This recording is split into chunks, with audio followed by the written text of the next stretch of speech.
Republican Congress members are cracking as Democrats are standing up against this Donald Trump and MAGA Republican shutdown. We're seeing Republican Congress members like Kevin Kiley of California breaking with the decision by MAGA Mike Johnson to send all of the Republicans back to their home districts or wherever else they want to go on paid vacations and to not even talk to Democrats, yet alone negotiate with Democrats. Now, one of the things we see with this Republican Kevin Kiley from California is that his seat has now become very vulnerable as a result of Proposition 50 in California. That is to stop the midterm rigging by Donald Trump and the MAGA Republicans, as Donald Trump worked with the Texas legislature and Greg Abbott to remove Democratic congressional seats. They just announced they're trying to do that in North Carolina as well.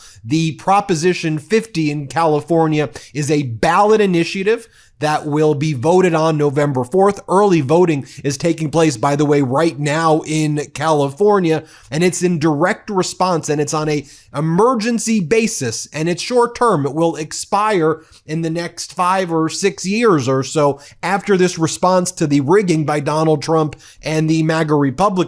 But the vote's scheduled for November 4th, and Kevin Kiley set to lose his seat, so now he's frantic. He went on CNN and he talked to Manu Raju, who's been doing a really good job covering the Trump Republican government shutdown. And this MAGA Republican, Kevin Kiley, he's changed his tune. He's like, we got to get back to Washington, D.C. I'm not sure why MAGA Mike Johnson is not having us work. I want to go back and work. I'm not sure what the Republicans are doing. This is why you have to stand up powerfully to these MAGA Republicans. Let's play this clip. Being with me this morning, really appreciate your time. What do you say to Speaker Johnson, who says there's no reason for the House to come back to session? Well, there are a lot of reasons for the House to be in session. We were supposed to be in session the last 2 weeks. We're supposed to be in session next week, irrespective of a government shutdown, because, you know, we have oversight hearings to do. We have legislation to mark up. We have the ordinary business of the people to carry out. And there's no justification to shut everything down just because we're in the midst of the government shutdown. In fact, the fact that there's a government shutdown is all the more reason that we should be there in order to be doing everything we possibly can to get us out of this situation, not to mention the fact that the entire reason the House had to pass a 7-week continuing resolution in the first place is that we were going to miss the deadline for passing a full budget. So even if that 7-week continuing resolution became law, we've already burned a few of those weeks just being out of session. So and then Kevin Kiley goes on to talk about how he thinks that the MAGA Republicans need to be negotiating with Democrats. And he says, I think this is bad for Republicans. This is bad for government, that the Republicans are not even speaking to Democrats when Democrats are showing up every day to work to fight for people's health care. Watch this. Let's play it. You know, the speaker says that there should be no negotiations with Democrats. But, you know, we're about to begin week 3 of this very damaging shutdown. It's only going to get more painful for so many Americans. So is it time for GOP leaders to begin negotiating with Democrats to find a way out of this crisis? Yeah, I think we need to explore all avenues. And I want to be very clear. I voted for the continuing resolution. I don't like continuing resolutions, but it was the lesser of two evils between that and shutting down the government, which is a terrible thing. I wish the Senate would just vote for the version we passed in the House. I don't agree with what Chuck Schumer is doing. I think he's being unreasonable. But this is politics. Sometimes you have to work with people that you believe are being unreasonable in order to find the common ground that is best for the country. And so long as the House isn't even there, that's going to be very hard for us to do. Yeah, so you think it's time to negotiate, for the speaker to negotiate with Democrats? I think if there's an avenue that we can explore that will get us out of this, then absolutely. I mean, they've brought up this issue of the subsidies under the Affordable Care Act. There are a number of people in our conference, myself included, who are very concerned about the prospect that people are going to see a sudden increase in premiums. And so if, you know, reaching some sort of deal there, or at least a first step towards a deal, which is going to need to be reached anyway, provides a pathway out of the shutdown as well, I don't see why we shouldn't at least look into that. Yeah, so you think that negotiating the subsidies should be part of this negotiation with... I'm not saying that. I'm just saying that if that's a possibility, we ought to explore it. We should explore all possibilities because a shutdown is a terrible thing for the American people. More from this guy, Kevin Kiley, right here, where he then even says that he thinks that Adelita Grijalva, the Congresswoman-elect from Arizona's 7th congressional district, needs to be sworn in. And you can see Kiley is getting very, very nervous that he's about to lose if Proposition 50 goes through. And again, it's a response to the midterm election rigging taking place by Donald Trump and the MAGA Republicans as Trump's approval has plummeted to an all-time low. Just take a look at what Kiley said here about Adelita Grijalva. Let's take a look. Congressman, as you know, as the House has been out, it's been almost 3 weeks since Democrat Adelita Grijalva won her race to fill a vacant House seat. Yet the Speaker is breaking with past precedent and has said she will not be sworn in until the government reopens. You've noted you've been concerned about the Speaker's approach. Why? Well, the woman, I think she won her election. It's a duly, she's the duly elected member of Congress from that district, and she should be sworn in. I don't know why this is an issue. The constituents in that district deserve to have a representative. Congress was supposed to be in session the last couple weeks, in which case she should have been sworn in. And so given the fact that session was canceled the last 2 weeks, and it's apparently being canceled this coming week, they should swear her in a pro forma session, as has been done before and as she's asking for. I just don't understand why this is an issue at all. Are you worried about the ramifications of that? Say if a Democrat speaker didn't swear in a Republican House member? Yeah, I don't think it should matter what the party is. I mean, this is kind of the most basic thing that every district is entitled to have a member of Congress representing them. When you win your election, you're entitled to be sworn in to represent that district. I don't know why it's an issue. It really shouldn't matter what party is in charge and what party is being elected. All right, Congressman Kevin Kiley of California, thank you so much for getting up and joining me this morning. Really appreciate your time and giving me your perspective. Appreciate it. All right. Thanks for having me. And so some of the latest data I want to share with you about Prop 50, Democrats are now outspending Republicans by nearly $40 million on TV in California, urging voters to back Governor Newsom's redistrict balloting initiative on November 4th. The Sacramento Bee, you see right here, new poll shows the majority of California voters support Proposition 50. The Cook Political Report True Dot poll shows the yes on Prop 50 at about 50% to no 35%, 15% undecided. And by the way, I have my ballot right here, my return envelope for Prop 50. After this, I'm going to go walk and drop it off right now. One of the interesting things about Prop 50, the Stop the Republican Vote Rigging proposition here in California, there was a lot of bluster and intimidation tactics and I think bogus polls that Republicans were trying to push to say Prop 50 is never going to pass in California. It's deeply unpopular. Don't do it and back down. And I just think it's yet another example of where you actually stand up for convictions and stand up to these MAGA Republicans who are trying to rig the midterms, that now we're seeing the data reflect a great degree of popularity behind Prop 50. I'm not trying to get too cocky or arrogant. Make sure if you're in California that you're aware that this Prop 50 voting is coming up right around the corner and get those early ballots in. But I just think it shows, people standing up. I want to bring in Democratic Congressman Maxwell Frost, who's been traveling the state and meeting with different groups of people, getting the message out there about Prop 50. It's just interesting, Congressman, because I remember when Governor Newsom announced this, there was all of this media attention and negativity around it. And it seems that it's shifted in the other direction. Again, I don't want to get overconfident by any means, but to me, there's something there. What do you make of it?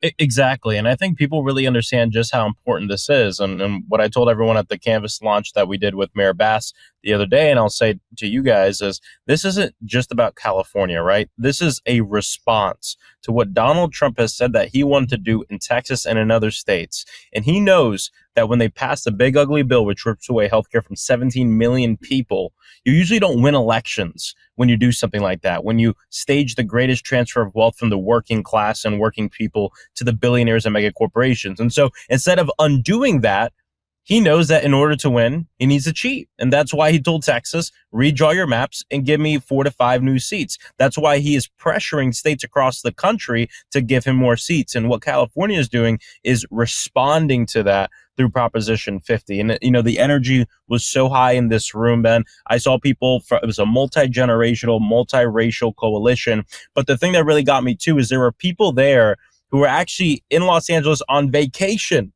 but they know it's so important that they decided to show up. And guess where they're from? They're from the state of Texas, where they're seeing this happen, but not in a democratic way, where they're seeing politicians just doing it because Donald Trump told them to do it. You know, we now see Trump and J.D. Vance trying to respond to what California did to respond to Texas by figuring out more ways to try to rig these midterms. So they're out there in Florida. They were out there in Indiana. They're going to everybody. Yep. I think, though, in those states, even though there's a little bit of, I don't know, fatigue is the right word, because, you know, Trump's going to try to push through whatever. But I just think among the people, it's like, enough. You did your thing in Texas. California's responding. Like, just stop the madness. Stop the craziness. I just think that as we head into the No Kings protest, to me, that's a theme that transcends a political party. It's just like, we're living in crazy times. Like, let's get back to freaking normalcy. Exactly. And the thing is that, you know, this redistricting thing that Trump is trying to do, which is to try to essentially rig the election and cheat with the election, it's not popular. It's not popular with Republicans. It's not popular with Democrats. It's not popular with non-party affiliates. We actually tested this in the state of Florida because DeSantis wants to do the same thing. Why does DeSantis want to do it? Well, number one, he's not going to be governor at the end of next year because he terms out, and he's trying to stay relevant. And Donald Trump hates Ron DeSantis. So now DeSantis is trying to curry favor with him and do anything that he says. And in fact, you know, what's interesting? Most Republicans in the state of Florida say we don't want to change our maps. But what people should know is that the maps in Florida are already gerrymandered. They're already gerrymandered in our state. That's what happened 2 years ago. And now they want to do it even more. And the other interesting thing is even congressional Republicans in Florida have come out and said they're not a fan of redistricting. They think it's going too far, which tells you something. Well, and now you have Republican Congress members in California like Kevin Kiley. You know, he's out there saying, wait a minute, I'm going to lose my seat right now. Why are you doing this? And so you see he's breaking with MAGA Mike Johnson's strategy to keep the House closed. He's like, all right, let's swear in Adelita Grijalva now. And, you know, let's do these things. When you start holding these people accountable, you start to see them respond that way. What do you make of that? No, exactly. It wasn't until Gavin Newsom came up and said, we're going to put forth Proposition 50, that Kevin Kiley and some of his other colleagues came out and said, hey, actually, we're down to work with Democrats to ban gerrymandering. It's like, until it impacted them directly, they didn't give a shit about the entire thing. And that's part of the issue here. And look, I think it's important. We're not here to gaslight people. Politicians should not be choosing their voters. Voters should be choosing the politician. But what's happening in California is a response to something Donald Trump is doing. We can't be in this fight tying our hands behind our back. This is part of the reason why people don't view Democrats in the most favorable way right now. We have to be aggressive about the things we stand up for. We have to be 10 toes down. We have to be willing to fight. And that's what we need in this moment, fighters. And that's what Proposition 50 is all about. And so, but what I would tell Kevin Kiley is, look, if you want to join forces with Democrats, get us enough votes, let's pass through something that will make sure that every single state plays by the same rules in terms of gerrymandering. Because here's the problem. The only states that have statewide independent redistricting committees are Democratic states. So you have Democratic states doing this the right way, and then you have red states gerrymandering it and making it so that way the politicians are picking the voters. And that's not right. There is no statewide solution to gerrymandering. I'm sorry. It doesn't exist. It has to be a national law. So let's do this now to combat Trump, to fight against Trump and him trying to completely rig this democracy. Let's get in the power, and then let's actually do the thing we're talking about, which I think is the most important part of this. No, I think there's a parallel with Democrats finally fighting and standing up when it comes to Prop 50, with Democrats standing up against Donald Trump and the Republicans' government shutdown, because where Democrats have stood firm and said, no, you have to protect people's health care. As MAGA Republicans went through each iteration of their lies and propaganda, first immigrants and transgender people in Peru and this and that and the other thing, today they're now like, all right, look, we basically have to repeal Obamacare and we got to get rid of it. And then what's your replacement? And Mike Johnson's like, we just have to repeal Obamacare. So it finally was like, that's your point, that you don't want Americans on health. That's what this is about. And it took, I think, Democrats standing firm to really expose that. And then we're seeing what happens when you fight with Prop 50. I don't think it's a coincidence that those two things are happening. So before we go, I wanted you to speak to that, Congressman. No, 100%. And look, unfortunately, the only thing a lot of people, especially like Donald Trump and Mike Johnson, understand is when you respond with the same energy that they're bringing. And we saw Donald Trump come out a few weeks ago and say, well, at some points I was surprised that there wasn't as much pushback. And that's part of the issue. We have to push back with everything we have. And what we see is that when we're aggressive in the things that we believe in, and we tell them we're not going to let you walk all over us, then you start seeing cracks in their coalition. Take, for instance, what's going on now with the government shutdown. Donald Trump shut down the government because he'd rather shut down the government than make sure people can actually afford their health care. And he wants people to pay more for health care because it frees up money in the federal budget to give billionaires a tax break. Like, that's what's going on. It's very simple. But here's the thing. When we are actually aggressive about what we believe in and we don't vote for an evil bill, now you're starting to see that there's certain Republicans in Congress coming out saying, well, maybe we ought to work with the Democrats and fix this healthcare problem. That wouldn't happen if we just did what they said, right? And so for me, we're in this era where not just our base, but Democrats as a whole are calling out to us saying, stand up and stand tall for what we believe in. And when we do it, it's not only is it good policy, but it's good politics too. Election is November 4th, Prop 50 on the ballot here in California. Before we go, if people are watching this, if they live in California or if they live in another state and they want to be helpful in just getting the word out, what do you suggest that people do who are watching this? Because just in a few weeks, that vote's going to take place. Yeah, so first off, go vote. And if you live in California, you know that you have that mail-in ballot already. Fill it out, send it in the mail, just do it now. Okay, once you do that, now we need your help to get out the word. So get involved with certain organizations. You can California Democratic Party, Proposition 50, Grassroots Democrats HQ, and find out where the canvases are and the phone banks are and go and get more people to vote too. That's what we need you to do in this moment so we can win this thing. Congressmember Maxwell Frost, appreciate you. Thank you for having me. Everybody hit subscribe. Let's get to 6 million subscribers. Thanks for watching. Be sure to add the MeidasTouch podcast on Apple Podcasts, Spotify, or wherever you get your podcasts for new updates every single day.